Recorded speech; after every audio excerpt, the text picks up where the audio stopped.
Hello दोस्तों, हमारे YouTube channel excellent exam में मैं विवेक आपका फिर से स्वागत करता हूं।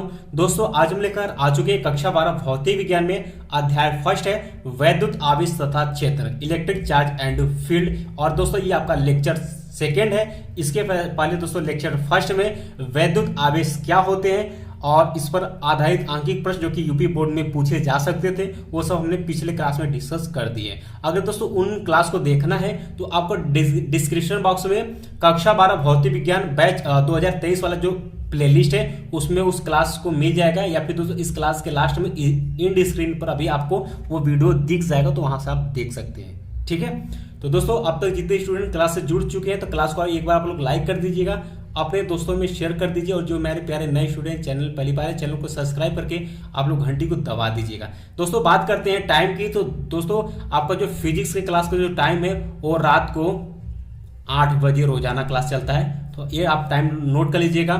7 बजे आपका मैथ का क्लास चलता है और 6 बजे आपका केमिस्ट्री का क्लास चलता है। फिर धीरे धीरे आने वाले समय में बायो का और हिंदी का भी क्लास इसमें ऐड कर दिया जाएगा और इंग्लिश का भी। ठीक है, तो इतना आप लोग क्लास को पहले शुरू करिए। तो एक बार आप लोग क्लास शुरू करने से पहले एक बार अपने दोस्तों में फटाफट शेयर करके आ जाइएगा।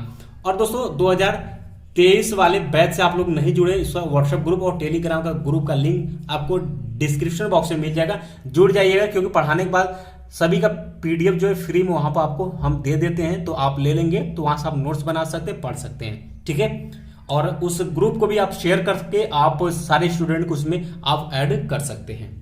चलिए शुरू करते हैं दोस्तों। तो यहाँ पर आप हेडिंग देख सकते हैं। आज का सेशन में पढ़ेंगे कूलाम का स्थिर वैद्युत बल का नियम, जिसे हम coulombs law of electrostatics force English से बोलते हैं, नोट कर लीजिएगा इंग्लिश में भी। ठीक है, जिसे हम शॉर्टकट में कूलाम का नियम भी बोलते हैं। ठीक है, एकदम दाल चावल की तरह आपको खिलाएंगे और अच्छे से आपको समझ भी आ जाएगा। आज ही आप प्रूव करना सीख जाएंगे। ठीक है, बस जितना बताते हैं उतना, यानी क्लास तक आप जुड़े रहिएगा, आप सीख करके जाएंगे। चलिए दोस्तों, आपका कूलाम का नियम पढ़ने से पहले हम लोग पहले जान लेंगे कूलाम बल क्या होता है, क्योंकि इंपॉर्टेंट भाई जानना तो जरूरी है। तो कूलाम बल जान लेते हैं। कूलाम बल का परिभाषा कहता है कि जब एक आवेश को दूसरे आवेश के पास रखा जाता है तो उनके मध्य आकर्षण या प्रतिकर्षण बल कार्य करता है, तो जिसे स्थिर वैद्युत बल का कूलाम बल कहते हैं। यानी दोस्तों आकर्षण या प्रतिकर्षण बल क्यों होगा, क्योंकि दोस्तों वो आवेशों की प्रकृति पर निर्भर करेगा। यानी दोस्तों अगर वो जो दो आवेश की बात किया होता है, सुनिए, दो आवेश मान लेते हैं, एक आवेश ये है और एक आवेश यहाँ पर ही है। अगर ये दोस्तों आपका प्लस प्लस आवेश है तो दोनों के बीच में क्या होगा, प्रतिकर्षण होगा, और अगर ये प्लस और माइनस है तो इनमें क्या होगा, आकर्षण बल होगा। ठीक है, तो इनके बीच में जो कार्य करता है उसी को हम क्या बोलते हैं, कूलाम बल बोलते हैं। इसी को हम क्या बोलते हैं, कूलाम बल बोलते हैं। ठीक है, कूलाम बल या वैद्युत बल इसी को बोलते हैं। ठीक है, मान लीजिए यहाँ पर Q1 आवेश है और यहाँ पर क्या है आपका Q2 आवेश है। इसमें आकर्षण या प्रतिकर्षण होगा, वो चार्ज पर निर्भर करेगा, इसी को हम बोलते हैं कूलाम बल। तो ये दोस्तों यानी कि दोस्तों जब हम एक आवेश को दूसरे आवेश के पास रखते हैं तो उनके मध्य आकर्षण या प्रतिकर्षण बल कार्य करता है, जिसे जो ये बल कार्य करता है जिसे हम कूलाम बल या वैद्युत बल कहते हैं। समझ गए? चलिए, जो अब आपके लिए इंपॉर्टेंट पॉइंट होने वाला है, जो कि आप बहुत ही बेसब्री से इंतजार कर रहे हैं, कूलाम्स लॉ यानी कि कूलाम का नियम। चलिए एक बार में इसको 2 मिनट में इसको हम प्रूव करके आपको समझा देते हैं। चलिए आप हेडिंग डाल लीजिएगा फटाफट, कूलाम का नियम। ठीक है, इसका नियम कहता है कि दो स्थिर बिंदुओं के बीच लगने वाला आकर्षण अथवा प्रतिकर्षण बल दोनों आवेशों की मात्राओं के गुणनफल के अनुक्रमानुपाती तथा उनके बीच की दूरी के वर्ग के व्युत्क्रमानुपाती होती है। अभी जस्ट आपको पूरा क्लियर करेंगे, जैसे जैसे बोला गया वैसे वैसे हम लोग काम करते हैं। कहता है कि दो स्थिर बिंदु आवेश, तो मान लेते हैं एक आवेश यहां पर है और एक आवेश हमारा क्या यहां पर, मान लेते हैं ये आपका ये Q1 आवेश है और ये हमारा क्या Q2 आवेश है। ठीक है, या तो दोनों आपका प्लस हो सकता है या आपकी प्लस माइनस कुछ भी हो सकता है। प्लस प्लस रहेगा तो प्रतिकर्षण होगा, प्लस माइनस होगा तो आकर्षण होगा। ठीक है, अब इनके बीच में क्या बल लगेगा भाई, एक तो क्या वैद्युत और कूलाम बल लगेगा। ठीक है, इनके बीच में ये कहता है कि दो स्थिर, ये दोनों क्या स्थिर आवेश है, क्या है, स्थिर आवेश है। ठीक है, और ये भी क्या आपका स्थिर आवेश ही है। ठीक है, स्थिर तो कहता है दो, ध्यान सुनिए, दो स्थिर आवेशों के बीच, इन दोनों के बीच लगने वाला आकर्षण, यानी कि अगर प्लस माइनस रहेगा तो आकर्षण होगा, या अथवा प्रतिकर्षण, यानी दोनों अगर प्लस प्लस की आवेश रहेगा तो प्रतिकर्षण हो जाएगा। तो इन दोनों के बीच लगने वाला आकर्षण अथवा प्रतिकर्षण बल, दोनों इन दोनों आवेशों की मात्राओं के गुणनफल, यानी इन आवेशों की मात्राओं के गुणनफल, यानी दोनों का गुणनफल के अनुक्रमानुपाती होता है, तथा उनके बीच यानी इन दोनों के बीच की दूरी के, इनके बीच की दूरी के वर्ग के व्युत्क्रमानुपाती होता है। अब दोस्तों मानेंगे कि माना दो बिंदु आवेश Q1 तथा Q2 है तथा इनके बीच की दूरी क्या है, R है, ठीक है। तब लिखेंगे अतः इन पर लगने वाला वैद्युत बल। बस सिंपल सी बात, जो हमने यहां पर बोला हुआ है वही आपको क्या है लिखना पड़ेगा। तो कैसे लिखेंगे कि माना दो स्थिर बिंदु आवेश कौन कौन से Q1 और Q2 है, Q1 व Q2 हो तथा इनके बीच की दूरी, यानी इन आवेशों के बीच की दूरी कितनी है, R हो, तब इन पर लगने वाला आकर्षण या प्रतिकर्षण बल, ठीक है, या फिर तब कूलाम के नियम के अनुसार, कूलाम के नियमानुसार इन पर लगने वाला या इनके मध्य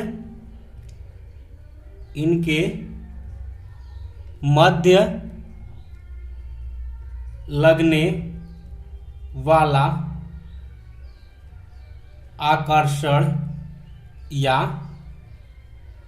प्रतिकर्षण बल, वो मान लेते क्या यफ लगता है, ठीक है, यफ।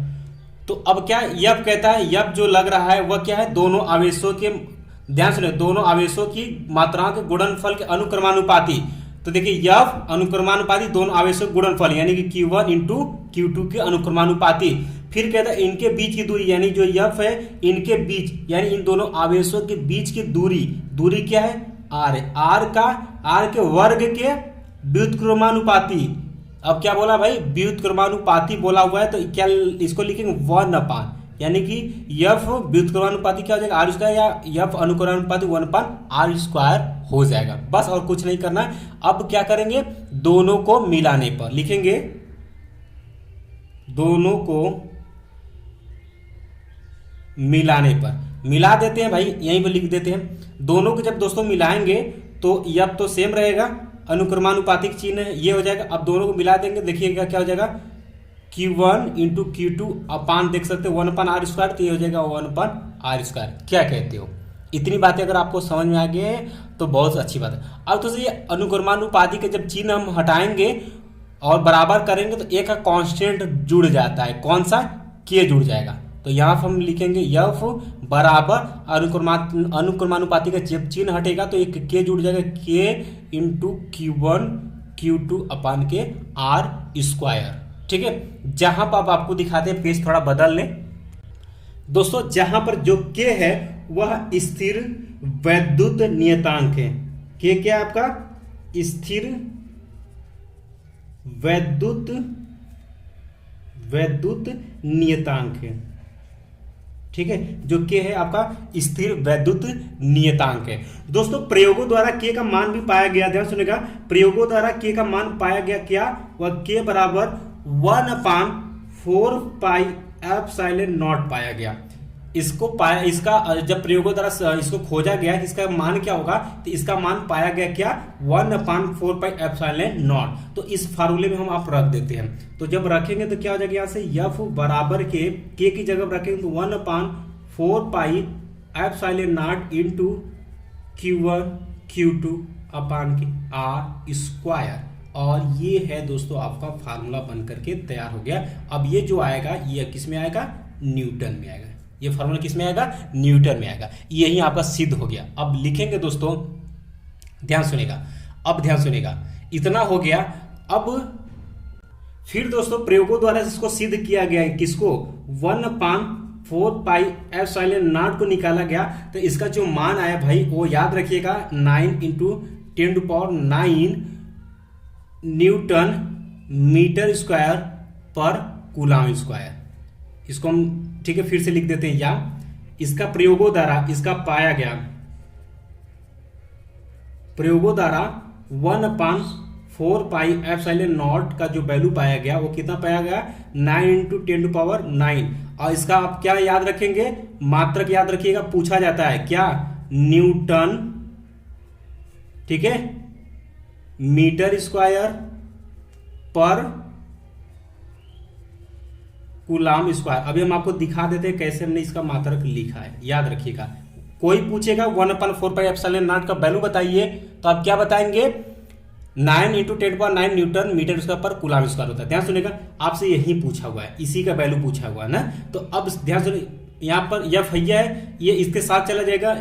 बल का मात्रक क्या होता है, न्यूटन, और ये क्या दूरी है तो क्या होता है, न्यूटन इंटू मीटर स्क्वायर। और ये देखिए आवेश आवेश, कूलाम इंटू कूलाम क्या हो जाएगा, कूलाम पे स्क्वायर हो जाएगा। तो यहाँ देखिए न्यूटन मीटर स्क्वायर पर कूलाम स्क्वायर यहाँ हमने लिखा हुआ है।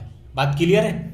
जहां पर दोस्तों आप एक और नोट कर लीजिएगा, जहां पर जो एप्सिलॉन नॉट है, ध्यान सुनिए, जो एप्सिलॉन नॉट है इसको हम बोलते हैं निर्वात की, ध्यान सुनिए, निर्वात की विद्युतशीलता बोलते हैं, निर्वात की वैद्युतशीलता बोलते हैं, निर्वात की वैद्युतशीलता बोलते हैं। क्लियर होगी बात। अब ये तो हो गया आपका बेसिक जो कि इंपॉर्टेंट, ये आपका वेरी इंपॉर्टेंट, इसका वैल्यू आप याद रखिएगा। ये फॉर्मूला निकल कर आ गया, डेरिवेशन कूलाम के नियम के, कूलाम लॉ, और इसको याद रखिएगा। अब जो वेरी इंपॉर्टेंट चीज वो ध्यान सुनेगा, इसको आप लोग वेरी इंपॉर्टेंट कर लीजिए। क्या है भाई, एप्सिलॉन नॉट का, ध्यान सुनिए, एप्सिलॉन नॉट का मान, वह मात्रक तथा विमा, ये तीनों इतना इंपॉर्टेंट है कि हम कुछ कह नहीं सकते। ये हर साल एग्जाम में, बोर्ड एग्जाम में पूछा जाता है, तो इसको आप सभी को तैयार करना है। तो सबसे पहले दोस्तों आपने क्या जाना कि प्रयोगों द्वारा सिद्ध किया गया था कि 1/4 पाई एप्सिलॉन नॉट का जो मान पाया गया वो 9 × 10⁹ न्यूटन मीटर स्क्वायर पर कूलाम स्क्वायर पाया गया। क्लियर है बात, बिल्कुल क्लियर। एप्सिलॉन नॉट का हमें चाहिए, तो हम इसको इधर कर लेते हैं और सभी को इधर करना, सरल करना शुरू कर देते हैं। इसको इधर लेकर जाएंगे तो क्या हो जाएगा, एप्सिलॉन नॉट इक्वल टू के 1/, ये इधर इसको लेकर चलेंगे तो 4 पाई × 9 × 10⁻, कितना हो गया, 9। अब इसको दोस्तों सरल करेंगे, देखिएगा 4 × पाई का मान आप सभी हाई स्कूल में पढ़ेंगे, पाई का मान कितना 22/7 होता है, 22/7 भाग देंगे तो कितना 3.14 होता है। ठीक है, तो यहाँ पर 3.14 × 9 × 10⁻, कितना हो जाएगा, 9। बस आपको इसी को सरल कर देना है। अब हम कुछ नहीं करेंगे, इसको आप कैलकुलेट कर सकते हैं।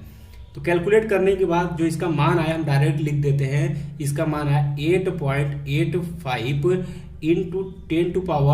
10⁻⁻12 आया। ठीक है, अब इसका मात्रक याद रखिएगा। मात्रक कैसे निकालेंगे, ध्यान सुनिएगा। इसका मात्रक कैसे भाई आप निकालेंगे, तो इसका मात्रक जैसे उसका उल्टा हो जाता है, क्योंकि इसको उल्टा किए हैं। देखिए इसको क्या किए, उल्टा किए, तो क्या हो जाएगा आपका, इसका जो मात्रक होगा वो क्या हो जाएगा, कूलाम स्क्वायर पर न्यूटन मीटर स्क्वायर। बस कुछ नहीं कर, जस्ट इसका देखिए 1/4 पाई एप्सिलॉन नॉट जो मात्रक होता है, जस्ट इसी का उल्टा ये एप्सिलॉन नॉट का मात्रक होता है। ये मान आप लोग याद रखिएगा, ये आपसे बहुविकल्पी में 1 नंबर में क्वेश्चन में पूछा जा सकता है।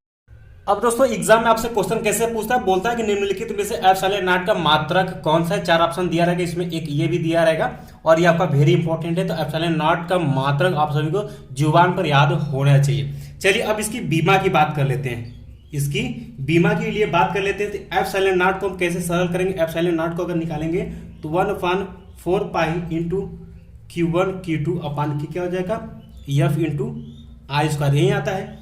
अब इसका बीमा लिखेंगे तो क्या हो जाएगा, Q का बीमा लिखेंगे तो इसका Q का लिखेंगे तो AT हो जाता है। क्यों, क्योंकि दोस्तों Q बराबर क्या होता है, I और T होता है। I का बीमा लिखते हैं तो I का क्या होता है भाई, आपका A होता है, और T का क्या होता है, कैपिटल T हो जाता है, यानी कि AT हो जाता है। तो Q का क्या हो गया, AT। इसी तरीके से दूसरे वाले Q का क्या हो जाएगा, आपका AT हो जाएगा। ठीक है, अपान इसका न्यूटन का आप सभी को आप पता होगा, हाई स्कूल 11 में पढ़ेंगे क्या होता है, ML टी माइनस टू, और ये मीटर है जिसका क्या आ जाएगा यल स्क्वायर हो जाएगा। तो यहाँ से क्या हो जाएगा आपका बीमा लिखेंगे भाई, तो सभी को सरल करेंगे तो क्या आ जाएगा, यहाँ से सभी को ऊपर लेकर के जाएंगे, सरल करेंगे तो जो आएगा बीमा हुआ यम के पावर में -1, यल के पावर में -3, टी के पावर में 4, ए का स्क्वायर हो जाता है। ये बीमा भाई याद रख लीजिएगा, ये भी आपका वेरी इंपॉर्टेंट है, ठीक है, ये आपका वेरी इंपॉर्टेंट, ये क्वेश्चन भाई बहुत बार पूछा गया है, तो इसको बीमा याद रखिए। कैसे याद रखेंगे, एप्सिलॉन नॉट का कोई बीमा पूछेगा तो बताएंगे एम के पावर में -1, एल के पावर में -3, टी के पावर में 4, ए स्क्वायर इसका बीमा होता है। मात्र कोई एप्सिलॉन नॉट का पूछेगा तो कूलम इसका पर न्यूटन मीटर स्क्वायर, ये आपको इतना बता देनी। ये टॉपिक बहुत इंपॉर्टेंट है, इससे आपके क्वेश्चन हर साल एग्जाम में पूछे ही जाते हैं, ठीक है। तो दोस्तों आज का सेशन यही समाप्त करते हैं, पूरी तरीके से आपका कूलॉम्स लॉ समाप्त हो गया है, डेरिवेशन समाप्त हो गया, और इसमें हमने सब कुछ जितना बताना था, जितना क्वेश्चन इनसे में इंपॉर्टेंट था, सब कुछ हमने आपको बता चुका।